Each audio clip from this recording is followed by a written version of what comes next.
La villa despierta antes que yo. Los primeros rayos del sol se cuelan por las rendijas de las contraventanas de madera, rozando apenas el suelo de terracota con un encaje fino de luz. Oigo el tintinear de las botellas en la parte trasera del camión antes de que el conductor llame a la puerta. Vino para los huéspedes, 2 cajas de Malbec, una de Sauvignon Blanc, siempre el mismo pedido. Firmo la guía de entrega, mis dedos rozan el papel áspero, asiento con la cabeza al conductor. Es nuevo, aún no sabe que no hablo al amanecer. Llevo 23 años manteniendo esta casa en movimiento. Las sábanas, almidonadas, la piscina, transparente como cristal, incluso cuando noviembre la cubre con un polvo gris. El pan para el desayuno llega a las 7, todavía caliente, en cestas de mimbre que huelen a levadura y calor. Los huéspedes no notan este mecanismo, y en eso consiste todo. Vienen a Carmelo para perderse, no para pensar por qué el café nunca se enfría. Tengo 57 años. Me llamo Lucía. Mis manos están endurecidas, las articulaciones de mis dedos hinchadas por años de lavar, cargar, reparar. Mi cabello, que antes era negro como el río de noche, ahora está surcado de plata, recogido en un moño apretado que cada año se siente más pesado. La villa es mi mundo, pequeño y terco, esculpido en este rincón silencioso de Uruguay. No es lujosa, no como las propiedades en la costa, pero es nuestra. Mía y de Ximena, aunque últimamente Ximena parece escaparse, su mirada vaga sobre las páginas de los libros contables. Esteban, mi esposo, ya está en el puerto. Seguro inclinado sobre un bote, las manos cubiertas de grasa, murmurando algo sobre un casco agrietado o un motor caprichoso. Siempre ha sido así, más cercano a la madera y al agua que a las personas. 32 años juntos, y nuestras conversaciones se han desgastado como una piedra bajo los pies en un sendero familiar. Anoche se sentó frente a mí en la mesa de la cocina, comía guiso sin levantar la vista. Yo miraba las arrugas junto a su boca, más profundas que antes, y pensaba, ¿cuándo dejamos de buscar palabras? No hay enojo entre nosotros, ni siquiera distancia. Es algo más denso, como el aire antes de una tormenta. Llevo una bandeja con pasteles al comedor, el aroma a anís y manteca me sigue. Los huéspedes se despiertan, citadinos, sus voces cortan el aire con planes para el día. Sonrío, lanzo un suave buenos días, pero mis pensamientos ya están en el despacho, donde el libro mayor reposa sobre la mesa. Las cuentas crecen, y Ximena evita mis preguntas sobre el contrato con los proveedores de alimentos. Es mi amiga más antigua, mi socia, pero últimamente su risa suena demasiado aguda, y sus excusas, demasiado frágiles. Afuera florecen las jacarandas, sus pétalos púrpura cubren el patio como ceniza esparcida. Me detengo junto a la piscina, su superficie está inmóvil, como un espejo. En el agua parpadea mi reflejo, una mujer a la que apenas reconozco. No me detengo. Tengo que comprobar si han llegado las flores para el vestíbulo, y si los encargados de la limpieza no olvidaron pulir los cristales en el ala de huéspedes. El día ya ha comenzado, y no va a esperarme. La mañana comenzó con el olor a café que se filtraba desde la cocina y el retumbar lejano de un trueno sobre el río. Estaba de pie en el despacho, con una carta del proveedor de vinos en las manos, otra factura que no habíamos pagado. El papel era delgado, casi transparente, pero pesaba, como si hubiera absorbido todos nuestros fracasos. Ximena debía haber llegado hacía una hora. Su teléfono guardaba silencio, y yo ya sabía que no vendría. Cuando por fin apareció, sus pasos en el vestíbulo sonaban demasiado rápidos, como los de alguien que huye de algo. Ximena irrumpió en el despacho, el cabello recogido con descuido y los ojos enrojecidos, quizás por el llanto o el insomnio. Tiró el bolso sobre una silla y, sin mirarme, dijo, «Me voy, Lucía. A Chile. La próxima semana». Su voz temblaba, pero no por duda, por una decisión ya tomada. Me quedé inmóvil. Las palabras se atascaron en mi pecho, afiladas como cristales rotos. «¿Chile?», repetí, aunque la había oído perfectamente. «¿Y la villa? ¿Las deudas? ¿Todo esto?». Mi voz era más tranquila de lo que me sentía. Ximena se encogió de hombros, como si no se tratara de su negocio, de nuestra vida compartida. divorcio, Lucía. Ya no puedo más. Tú puedes con esto. Siempre has podido. Se volvió hacia la ventana, y vi cómo sus dedos se aferraban al alféizar. No dio detalles, y yo no los pedí. Divorcio, solo una palabra, pero detrás de ella se abría el abismo de su dolor. Aún así, me dejaba sola. Deudas con los proveedores, facturas sin pagar por limpieza, el servicio de piscina amenazando con demandar. Y lo peor, nuestra propiedad, registrada a nombre de ambas, con una titularidad confusa que nunca resolvimos. Sentí que el suelo bajo mis pies se tambaleaba, como si estuviera parada al borde de un muelle y la ola ya se acercara. ¿Hablas en serio? Traté de sostener la voz, pero se quebró. Ximena se volvió, su mirada era pesada, pero no culpable. Que necesito empezar de nuevo. Lo entenderás. Se fue, dejando tras de sí solo el rastro de su perfume y una carpeta con contratos inconclusos sobre la mesa. No recuerdo cuánto tiempo me quedé allí, mirando la puerta. El sol ya se había elevado más alto, y las sombras de las jacarandás en el patio se habían acortado. Los huéspedes charlaban en el comedor, alguien se quejaba de que el café estaba demasiado fuerte. La vida de la villa seguía, como si nada hubiera pasado, pero algo dentro de mí se había quebrado. Guardé las manos en los bolsillos para que no temblaran y fui a revisar la piscina. El cloro picaba en la nariz, pero me concentré en ese olor para no pensar. Esteban volvió del puerto tarde.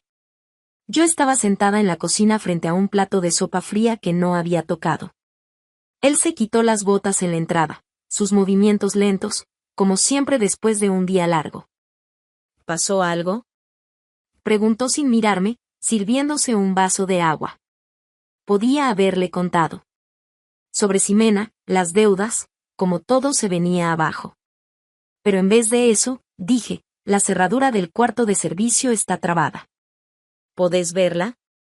Él asintió, sus hombros apenas se encogieron, como si eso fuera toda la ayuda que necesitaba. Esteban nunca se metía en mis asuntos, y yo se lo agradecía. Pero esa noche su silencio no se sentía como refugio, sino como otro peso más. Lo observé salir de la cocina y pensé, ¿alguna vez notará que me estoy hundiendo? Los días después de la partida de Ximena eran como una tela vieja, aún aguantaban, pero se rompían con el más mínimo tirón. Me despertaba antes del amanecer, revisaba el correo, respondía cartas airadas de los proveedores, prometía pagos que no tenía. Los huéspedes se quejaban de una canilla que goteaba o de luces apagadas en las habitaciones, y yo sonreía, asentía, arreglaba, como si pudiera reparar no solo la villa, sino también a mí misma. Pero cada noche, al acostarme, el silencio de la casa zumbaba como un cable bajo tensión. Ana, mi vecina, fue la primera en notarlo. Llegó una mañana con una canasta de empanaditas de limón, aún tibias, envueltas en un paño de lino. Su cabello canoso estaba trenzado con prolijidad, y sus ojos, como siempre, veían más de lo que yo quería mostrar. Lucía, pareces un fantasma, dijo, dejando la canasta sobre la mesa del comedor. Me encogí de hombros, fingiendo estar ocupada revisando la lista de reservas. Mucho trabajo. Ximena se fue, ya sabes. Ana no se fue. Se sentó frente a mí, sus dedos, torcidos por la artritis, tamborileaban sobre la mesa. ¿Necesitas ayuda? Mi Federico volvió de Brasil. Sin trabajo, sin planes, pero con un título de abogado. Él puede encargarse de tus papeles. Su voz era suave, pero firme, como el agua que desgasta la piedra. Yo no quería la ayuda de nadie. La villa era mi carga, mi condena. Aceptar una mano era admitir que no podía más, y eso no me lo permitía. Pero Ana me miraba como si ya supiera mi respuesta. Solo habla con él, Lucía. ¿Qué tenés que perder? Desvié la mirada hacia la ventana. Las deudas no iban a desaparecer solas. Contratos, titularidad, cuentas, era un ovillo que no podía desatar por más que tirara de los hilos. Está bien, dije al fin. Que venga. Pero solo para mirar. Ana sonrió, apenas, como si hubiera ganado una apuesta consigo misma. Vendrá mañana por la mañana. Y comete una empanadita, estás tan flaca como una sombra. Esa noche me quedé en el despacho, repasando papeles. La luz de la lámpara caía sobre las pilas de facturas, cartas, notas escritas por la mano de Ximena. Su letra, pequeña y apurada, ahora se sentía ajena. Intenté hacer un plan, qué pagar primero, con quién negociar, pero los números se desdibujaban frente a mis ojos. Esteban entró, con un martillo y un alambre en la mano.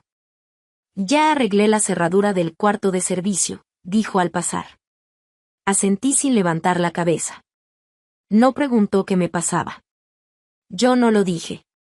Cuando se fue, me recosté en la silla y cerré los ojos. Mañana vendría Federico.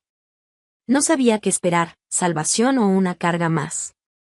Pero en ese momento, en el despacho estrecho que olía a madera vieja y a café, sentí que algo dentro de mí se resquebrajaba, suavemente, como una rama fina antes de la tormenta.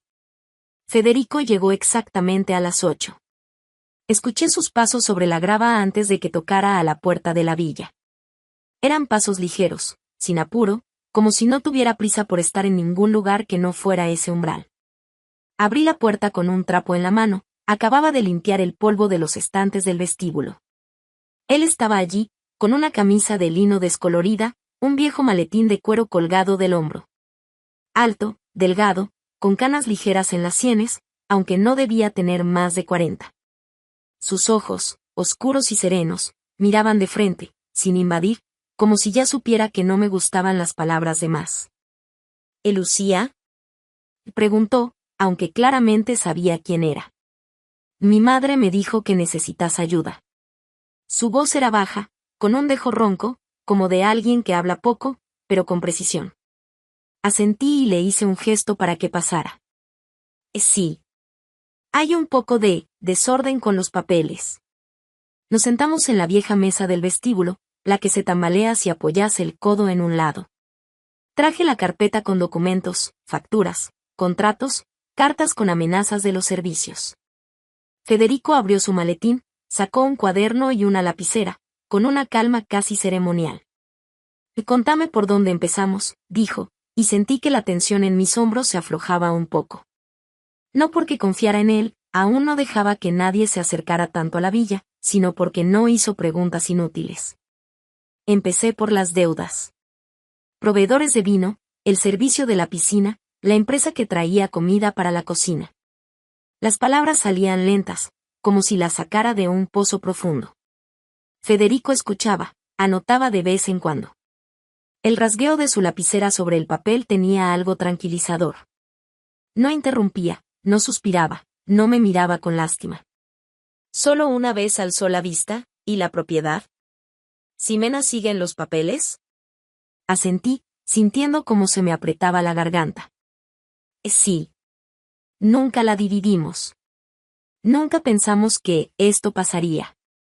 No preguntó más por Ximena. En cambio, abrió la carpeta, hojeó algunas páginas y dijo, bien. Primero vamos con lo peor, los servicios. Después vemos lo de la titularidad. Paso a paso. Sus palabras eran simples, pero había peso en ellas, como si ya viera un camino que yo no podía. Trabajamos hasta el mediodía.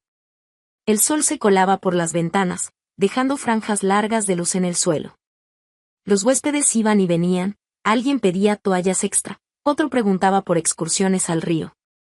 Yo respondía de forma automática, sin apartarme de los papeles. Federico no se distraía, ni siquiera cuando un camarero volcó café en la mesa de al lado. Solo esbozó una leve sonrisa y siguió escribiendo. Cuando se preparaba para irse, dije de pronto, gracias por venir. Las palabras se me escaparon solas, y al instante me arrepentí, sonaban demasiado abiertas, demasiado vulnerables. Federico se detuvo junto a la puerta, su mano en el picaporte. Y no me agradezcas, Lucía. Es solo trabajo.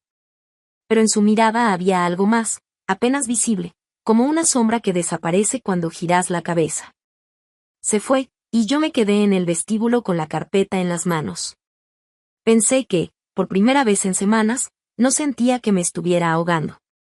Pero ese pensamiento era peligroso, olía a esperanza, y yo hacía tiempo que había dejado de confiar en ella. La villa respira como un ser vivo. Por la mañana zumba con las voces de los huéspedes y el tintinear de la loza. Al mediodía huele a cloro y a pasto recién cortado. Por la noche se calma, como una anciana cansada. Conozco cada uno de sus sonidos. El crujido del tercer escalón en el ala de huéspedes. El zumbido de la heladera en la cocina cuando queda mal cerrada. Pero últimamente, he empezado a notar que esos sonidos ya no ahogan mis pensamientos. Federico llega cuando el día ya empieza a apagarse. Veo su silueta en la puerta del despacho, su figura alta, el maletín de cuero, una taza de café en la mano, como si formara parte de su uniforme. Nos sentamos en la mesa, donde los papeles están esparcidos como hojas después de una tormenta, y él empieza a trabajar. Sus preguntas son simples, pero precisas. ¿Hay comprobante de pago del vino de mayo? ¿Los proveedores respondieron sobre el nuevo contrato? Yo contesto, a veces suspirando cuando tengo que rebuscar entre carpetas viejas, pero su tranquilidad me afecta como agua fría sobre la piel caliente. Hoy trajo buenas noticias. El servicio de la piscina aceptó un plan de pagos y saldamos la mitad antes de fin de mes. Asentí, sintiendo como la tensión en mis hombros aflojaba un poco, pero no dije nada. Él no espera agradecimientos, y yo no sé cómo darlos. En lugar de eso, me levanté a servirme un vaso de agua y noté cómo, sin darse cuenta, se acomodaba los anteojos cuando se le deslizaban por la nariz. Ese gesto, tan simple, tan cotidiano, se quedó en mi memoria como una huella sobre la arena. Fuera del despacho, la villa sigue su vida. Escucho a un camarero discutir con el cocinero sobre quien olvidó pedir albahaca. Un huésped pide otra manta, y yo prometo llevarla, aunque sé que el depósito está casi vacío. Ana pasó esta mañana, dejó un cuenco con mandarinas y una invitación para almorzar el domingo, pero me excusé diciendo que tenía mucho trabajo. Esteban está en el puerto, pero no pienso en él, su presencia en mi vida se volvió como un mueble, cómoda, pero invisible. Hoy me quedé en el despacho después de que Federico se fue. Dejó sobre la mesa una hoja con anotaciones, líneas prolijas, listas, números. Pasé el dedo por su letra, como si pudiera contarme más que sus palabras. Afuera empezaba a oscurecer, y de pronto recordé cómo, hace muchos años, me paré en ese mismo lugar y soñé con que la villa sería algo más que un negocio, un hogar donde cada huésped sintiera calor.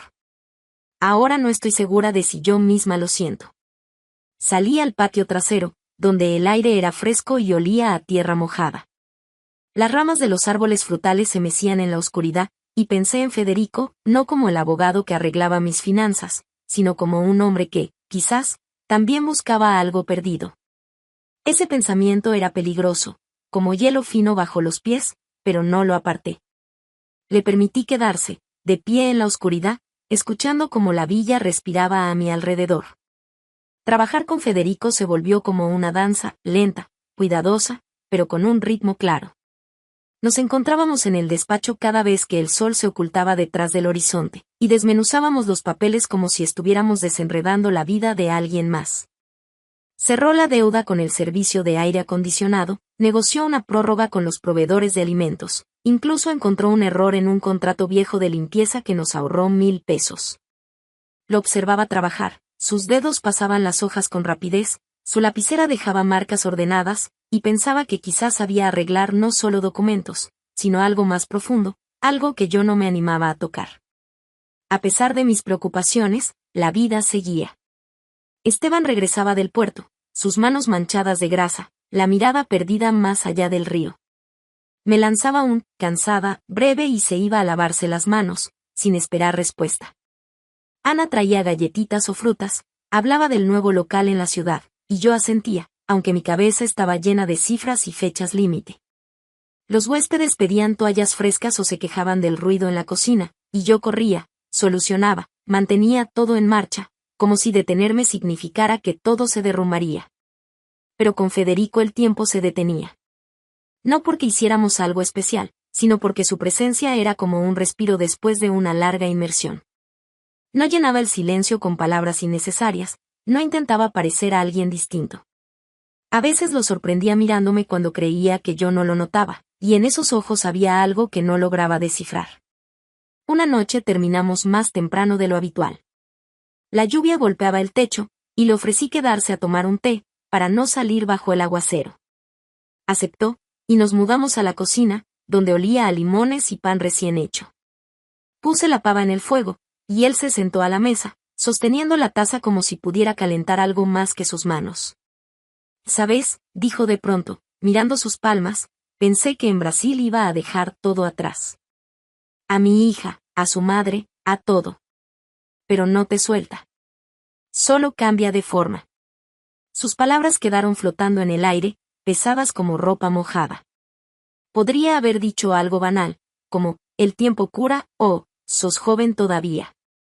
Pero me senté frente a él, con mi taza entre las manos, y dije, «Hace 30 años que sostengo esta villa, pero a veces siento que es ella la que me sostiene a mí. Y no sé cómo soltar». Mi voz era baja, pero sincera, y sentí que algo dentro de mí se quebraba, como hielo fino. Federico alzó la vista, y por primera vez no vi calma en sus ojos, sino algo vivo, como una chispa en la oscuridad. «Quizás no tengamos que soltar», dijo. «Tal vez solo tengamos que aprender a cargarlo». No esperó respuesta, y yo no sabía qué decir. Nos quedamos allí, tomando el té, mientras la lluvia golpeaba los vidrios como si quisiera entrar. Cuando se fue, me quedé en la cocina mirando su taza vacía. Sus palabras giraban en mi cabeza como piedritas en el río. No sabía que había perdido Federico, pero sentía que ambos cargábamos algo invisible. Y por primera vez en muchos años, no quise apartar ese pensamiento, le permití quedarse, como a un huésped al que no se apura a irse. Los meses pasaron como agua entre los dedos. La villa se mantenía a flote, aunque tambaleante, como un barco viejo en plena tormenta. Federico había desenredado casi todas las deudas, los proveedores de comida aceptaron un nuevo plan de pagos, el servicio de la piscina cerró su cuenta tras largas negociaciones, e incluso la empresa de limpieza, que había amenazado con demandarnos, se retiró tras un pago parcial. Miraba las pilas reducidas de papeles en el despacho y sentía alivio, pero era un alivio frágil, como el primer hielo del río. Algo dentro de mí había cambiado, y no tenía nada que ver con los números. La villa olía igual, a cloro, café, pan fresco que llegaba con el amanecer. Los huéspedes iban y venían, dejando sábanas arrugadas y copas de vino a medio tomar. Corría entre quejas, que el aire acondicionado hacía ruido, que el agua no estaba lo suficientemente caliente, y respondía con una sonrisa que ya era parte de mi piel. Pero cada vez que pasaba por el ala de huéspedes, donde las viejas puertas rechinaban en sus bisagras, me sentía igual de frágil, como si un empujón bastara para romperme. Esteban lo notaba, aunque no dijera nada. Su mirada, cuando volvía del trabajo, era más pesada que antes. Una noche se quedó más tiempo en la cocina, con la cuchara suspendida sobre el plato de sopa, y preguntó, «¿Estás durmiendo algo?». Me encogí de hombros, fingiendo que lavaba un plato. «Como siempre», respondí, pero mi voz sonaba más delgada de lo que quería. Él no insistió, solo asintió y se fue al televisor. Su silencio, antes tan habitual, ahora dolía. Federico venía 3 veces por semana, y me sorprendía a mí misma contando las horas hasta su llegada. No por los papeles, ya sabía que él los manejaría, sino por cómo llenaba el espacio. Su voz, grave y algo ronca, su forma de entrecerrar los ojos al leer letra pequeña, sus pausas inesperadas, cuando su mirada se perdía más allá de mí, como si recordara algo lejano. No le preguntaba qué había detrás de esas pausas, pero dejaban huella en mí, como una piedra en agua quieta. Una noche terminamos de revisar el último contrato, uno menor, sobre el suministro de flores para el vestíbulo. Federico se recostó en la silla, se frotó las sienes y dijo, «Parece que casi salimos». Asentí, pero no sonreí. Debería haberme alegrado, pero en lugar de eso sentía un vacío, como si con cada deuda cerrada perdiera una parte de mí. «¿Estás cansado?», pregunté, solo para romper el silencio. Me miró, sus ojos oscuros como el río en la noche. «Y no más que vos», respondió, y en su voz había algo que me hizo detenerme. Nos quedamos sentados en el despacho, donde la lámpara zumbaba y el viento se oía tras la ventana. Podría haberme levantado, traer café, cambiar de tema. Pero lo miré y, de pronto, dije, A veces pienso que esta villa es lo único que tengo. Y no sé si eso alcanza. Las palabras salieron como aire de un globo pinchado, y me arrepentí al instante. Federico no apartó la mirada. Suficiente no es un lugar, Lucía, dijo en voz baja. Es lo que sentís cuando te vas a dormir. Sus palabras me atravesaron como una flecha, y sentí que algo se cerraba en mi pecho. No sabía que había perdido él, una hija, Brasil, a sí mismo, pero en sus ojos vi lo mismo que sentía yo, una lucha callada, persistente, contra algo sin nombre. Guardamos silencio, y pensé que ese silencio no era vacío, sino denso, como el aire antes de la lluvia. Cuando se fue, me quedé en el despacho, mirando sus anotaciones. Me temblaban los dedos al ordenar los papeles, y comprendí que lo que temía no eran las deudas, ni perder la villa, sino lo que podía sentir si me permitía ser sincera. Salí al patio, donde la noche era fría y húmeda, y me quedé allí, escuchando cómo la villa respiraba. Pero por primera vez, no estaba segura de querer que me sostuviera para siempre. Un día despejado, la lluvia comenzó justo cuando salíamos del escribano. El cielo, que había estado encapotado todo el día, por fin se quebró, y el agua cayó sobre el empedrado en gotas finas y frías. Sostenía la carpeta con los documentos bajo la campera, como si pudiera proteger no solo los papeles, sino también a mí misma. Federico caminaba a mi lado, los hombros ligeramente encorvados, pero con paso firme, como si la lluvia no tuviera nada que ver con él. Acabábamos de firmar los últimos acuerdos, la deuda con el servicio de piscina saldada, el contrato con los proveedores de comida reescrito, la titularidad de la villa, finalmente, clara y solo a mi nombre. Todo había terminado. Pero no sentía alivio, solo vacío, como después de una enfermedad larga. Nos detuvimos bajo un alero estrecho junto a una cafetería que olía a madera mojada y azúcar quemado. Las luces de la calle se reflejaban en los charcos, y yo miraba ese brillo tembloroso para no mirarlo a él. Quise decir algo sencillo, algo que llenara el silencio, sobre el clima, la villa, lo bien que habíamos salido adelante. Pero las palabras se me atoraban en la garganta como una piedra. En vez de eso, me giré hacia él, y sus ojos, oscuros, profundos, con esas mismas sombras que había visto tantas veces en el despacho, se encontraron con los míos. Estaba cerca, más de lo habitual. Su pelo se mojaba, las gotas resbalaban por sus sienes, pero no las apartaba. Sentí que el aire entre nosotros se volvía más denso, más espeso, como justo antes de una tormenta. Lucía, dijo en voz baja, y en su voz no había preguntas, solo mi nombre, pronunciado como si lo hubiera tenido guardado dentro por mucho tiempo. No respondí. Di un paso, pequeño, casi imperceptible, pero que lo cambió todo. Nuestros rostros quedaron tan cerca que pude sentir su calor. Podría haberme apartado, desviado la mirada, marcharme. Pero no me moví. Su mano apenas rozó la mía, y ese contacto, leve como una pluma, fue como un permiso, uno que no pedí, pero necesitaba. Levanté la cabeza, y entonces sucedió. El beso no fue como en la juventud, no fue ardiente ni desesperado. Fue tímido, cauteloso, como si ambos temiéramos romper algo frágil. Mis manos, que hasta ese momento apretaban la carpeta, se aflojaron, y sentí los papeles deslizarse, caer al suelo mojado. El momento no duró mucho, unos segundos, tal vez menos. Nos apartamos al mismo tiempo, como si nos asustara nuestra propia osadía. Federico me miró, sus ojos más abiertos que de costumbre, pero no pidió perdón, no explicó nada. Yo tampoco dije nada. La lluvia golpeaba el techo del alero, y pensé que ese sonido era lo único que me anclaba a la realidad. Y me voy, dijo por fin, su voz ronca, como si las palabras le arañaran la garganta. Asentí, sin fiarme de mi propia voz. Se dio vuelta y se marchó, su figura disolviéndose en la cortina gris de la lluvia. Yo me quedé allí, aferrada al borde del alero, sintiendo como el agua me corría por el cuello. Los papeles yacían en un charco, sus bordes ya empapados, pero no los recogí. Sabía que acababa de cruzar un límite del que no hay regreso, y ese pensamiento era aterrador y, a la vez, extrañamente vivo. La lluvia no cesaba, pero yo no tenía prisa por volver a la villa.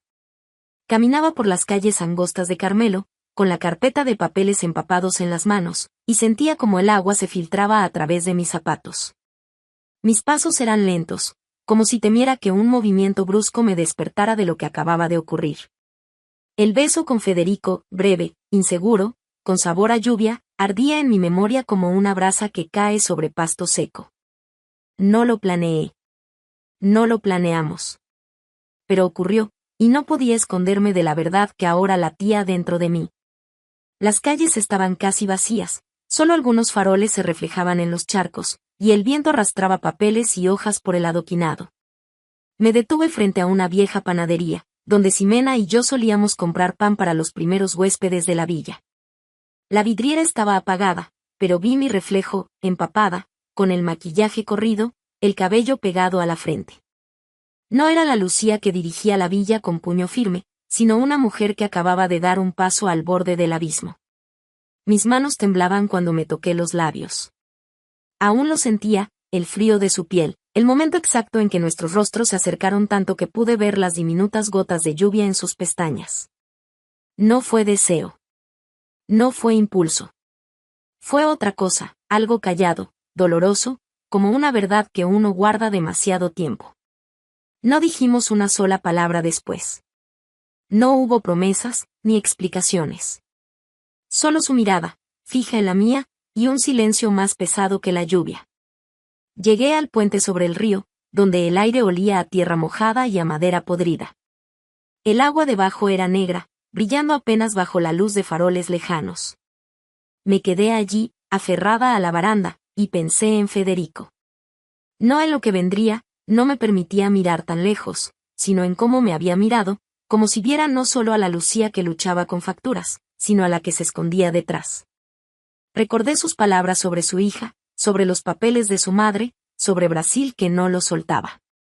Y entendí que los dos éramos como esos papeles en mi mano, arrugados, empapados, pero todavía enteros. Tenía miedo. No porque hubiera traicionado a Esteban, aunque esa palabra ya giraba en mi cabeza, filosa como una navaja. Tenía miedo de mí misma, de lo que sentí en ese instante en que nuestros labios se tocaron. No era solo deseo, era la sensación de estar viva, de poder querer, necesitar, romper los muros que había construido durante años. Y eso daba más miedo que cualquier deuda o que perder la villa. Volví a casa tarde. La villa dormía, solo una lámpara encendida en el vestíbulo lanzaba sombras largas sobre las paredes. Me quité los zapatos mojados, dejando un charco en el suelo, y fui a la cocina. Allí estaba el cuenco con mandarinas que Ana había traído, y tomé una, la apreté en la mano, sintiendo la piel tersa ceder bajo mis dedos. No sabía qué le diría a Esteban. No sabía si volvería a ver a Federico. Pero sabía que ya no podía fingir que nada había cambiado. Me senté a la mesa, con la mandarina entre las manos, y escuché la lluvia golpear el techo. Mis manos aún temblaban, pero no las escondí. Me permití sentirlo todo, el miedo, la culpa, el calor extraño y doloroso que me llenaba el pecho. Y por primera vez en muchos años, no me di la vuelta para huir de mí misma. La mañana después de la lluvia era silenciosa, pero densa, como si el aire todavía contuviera el peso del aguacero de la noche anterior. Estaba frente al espejo del pequeño baño de la villa, con un trapo húmedo en la mano con el que acababa de limpiar el lavabo. Mi reflejo me devolvía la mirada, ojos enrojecidos por el insomnio, arrugas más profundas de lo que recordaba, labios apretados como si temieran soltar un secreto. Ayer crucé un límite, y ya no había forma de volver atrás. No dormí. Pasé la noche acostada, escuchando la respiración de Esteban a mi lado, ese ritmo lento y parejo que antes me calmaba y que ahora me parecía ajeno. Imaginaba cómo habría sido todo si no hubiera dado ese paso bajo la lluvia, si no hubiera levantado la mirada, si no me hubiera permitido sentir. Pero me lo permití.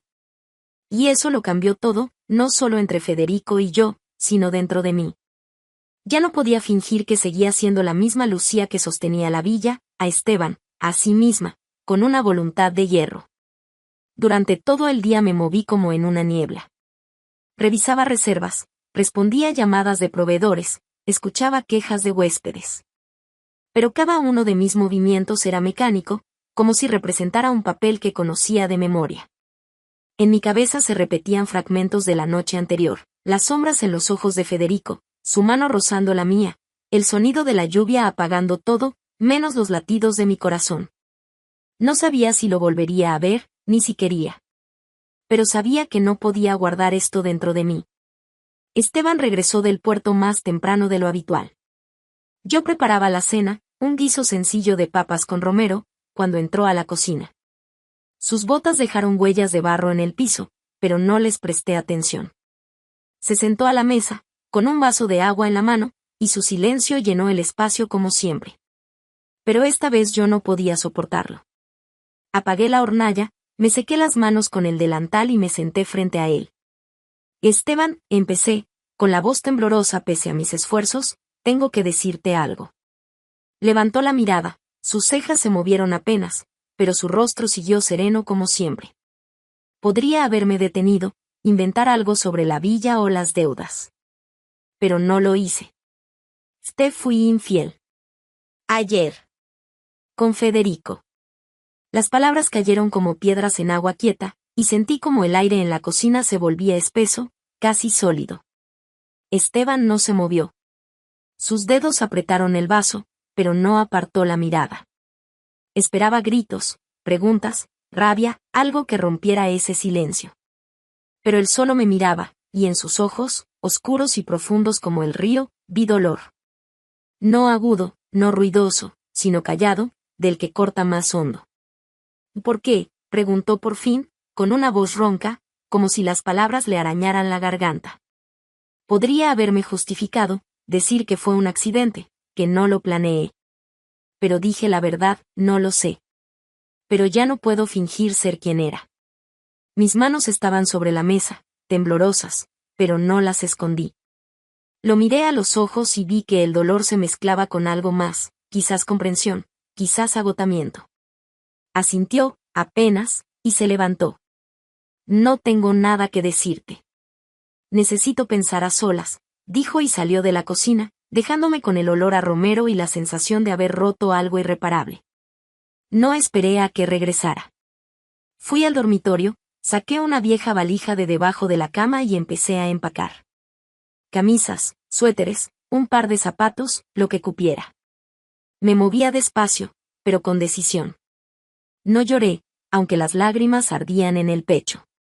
Sabía que no podía quedarme. No porque Esteban me echara, sino porque ya no podía vivir en esa casa fingiendo que nada había cambiado. Cuando cerré la valija, la villa estaba en silencio, solo el reloj del vestíbulo marcaba los segundos.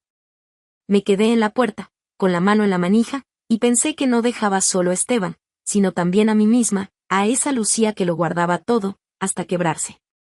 Y ese pensamiento, aunque dolía, era curiosamente liviano, como el primer aliento después de una larga asfixia. La pequeña habitación sobre la librería huele a papel viejo y a barniz con el que alguna vez cubrieron las vigas de madera. Es estrecha, con una sola ventana que da a una calle angosta de Carmelo, donde por la mañana suenan bicicletas y por la noche pasean gatos. La cama cruje cuando me muevo, y el armario, angosto y ladeado, apenas guarda la mitad de mis cosas. Pero esta habitación es mía. No la villa, no Esteban, no las deudas ni los huéspedes, solo este espacio donde puedo respirar sin mirar atrás. Llevo 3 meses viviendo aquí. Vendimos la villa en silencio, sin avisos ni alboroto. El comprador, un hombre mayor de Montevideo, quería convertirla en pensión para turistas. No estuve presente cuando se firmaron los papeles. Federico me envió los documentos a través de Ana, y firmé aquí mismo, en esta habitación, sentada en la pequeña mesa donde ahora tengo una maceta con albahaca. No pregunté qué hace Federico, ni si se quedó en la ciudad. Él no me buscó, y yo tampoco a él. Lo que ocurrió entre nosotros fue un instante, no una promesa, y aprendí a no aferrarme a los instantes. Mis días ahora son simples.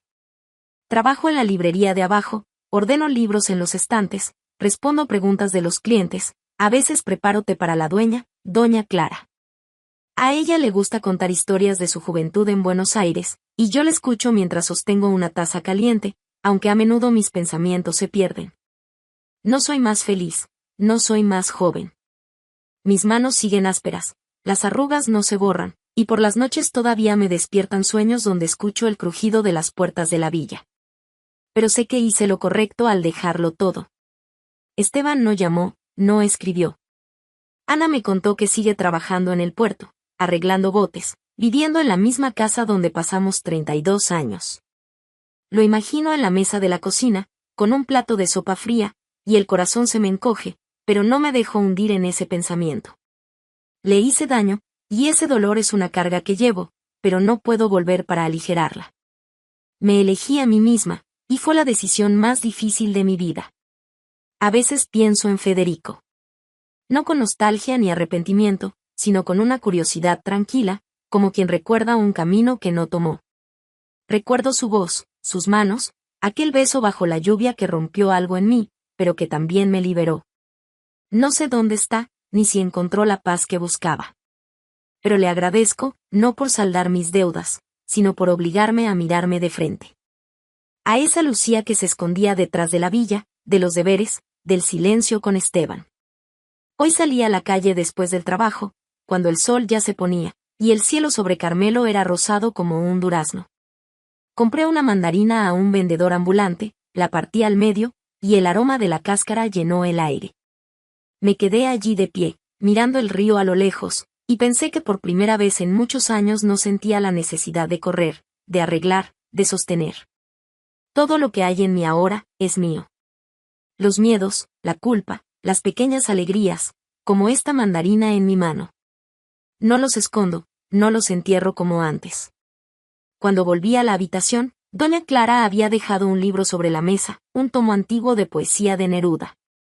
Lo abrí al azar, y mis ojos se posaron en una línea: quiero vivir en mí como en una casa.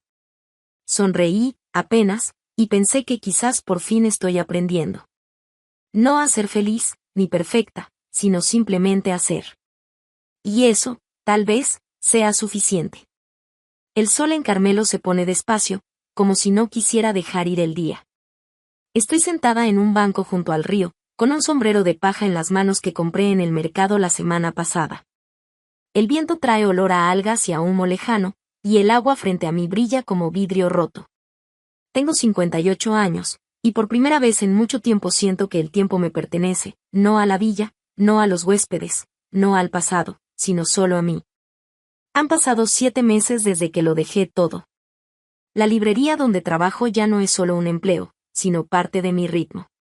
Me gusta cómo huelen los libros nuevos, cómo cruje la escalera cuando alcanzo un tomo en el estante más alto, cómo se ríe doña Clara cuando confundo los nombres de los autores. Pero lo que más me gusta son esos momentos en los que los clientes, jóvenes o mayores, encuentran un libro que los toca. Ayer, un adolescente con trenzas compró un libro de cuentos y dijo: es como si alguien hubiera escrito sobre mi corazón. Sonreí, y pensé que quizás yo también estoy aprendiendo a ponerle palabras al mío. Ya no vivo sobre la librería. Hace 2 meses alquilé una casita en las afueras del pueblo, con un pequeño jardín donde crecen margaritas silvestres y un limonero testarudo. Por las tardes riego las plantas, me siento en el porche con una taza de té de menta y escucho a los grillos cantar su canción interminable. No es el paraíso, no es un cuento de hadas. El limonero está enfermo, el techo gotea cuando llueve, y todavía me despiertan sueños donde oigo el rechinar de las puertas de la villa. Pero estoy en casa, no entre paredes, sino dentro de mí. Hoy conocí a mi nuevo vecino, un pintor mayor llamado Raúl. Se mudó desde Colonia para atrapar la luz de Carmelo, como dice él. Charlamos junto al río, cuando me detuve a ver cómo pintaba el atardecer. Su pincel dejaba trazos de naranja y violeta en el lienzo, y de pronto le dije: eso parece esperanza. Me miró, sus ojos brillaban bajo unas cejas espesas, y me respondió: esperanza es cuando ves color, incluso cuando oscurece. Me reí, por primera vez en mucho tiempo con verdadera ligereza, y pensé que quizás tenía razón. No me aferro al pasado, pero a veces se asoma. Ana me trae cartas de amigos que aún viven en el pueblo, y las leo sentada en el jardín. No menciona nombres, pero sé que siguen con sus vidas, el puerto sigue zumbando con barcos, el río fluye, la gente ama y pierde. No busco noticias, pero a veces imagino cómo podrían haber sido las cosas. Esos pensamientos vienen como nubes, y los dejo pasar, sin retenerlos. Ayer encontré una postal vieja en la librería, escondida entre las páginas de un libro. Mostraba un río como el que tengo ahora frente a mí, con un bote que se mece en las olas. En el reverso alguien había escrito: a veces hay que soltar para poder flotar. No sé quién lo escribió, pero dejé la postal sobre mi mesa, al lado de la maceta con margaritas. Me recuerda que eso fue lo que hice, soltar. Me levanto del banco, me pongo el sombrero y camino junto a la orilla. Mis zapatos dejan huellas sobre la arena húmeda, pero sé que el río las borrará por la mañana. No me convertí en otra persona, no encontré un propósito grande ni la felicidad eterna. Pero aprendí a escucharme, no a la Lucía que sostenía la villa ni a la que se escondía tras los deberes, sino a la que ríe con los chistes de Raúl, que planta margaritas, que se detiene a mirar un atardecer. Y cuando miro el río, siento que algo cálido se extiende en mi pecho, no fuerte, no dramático, sino tranquilo, como la luz que se cuela entre las nubes. Camino de regreso a casa, y mis pasos son ligeros como un suspiro. Mañana abriré la librería, regaré el limonero, tal vez charle con Raúl sobre sus cuadros. O simplemente me sentaré en el jardín y pensaré en lo lejos que he llegado. Y eso, lo sé, es suficiente.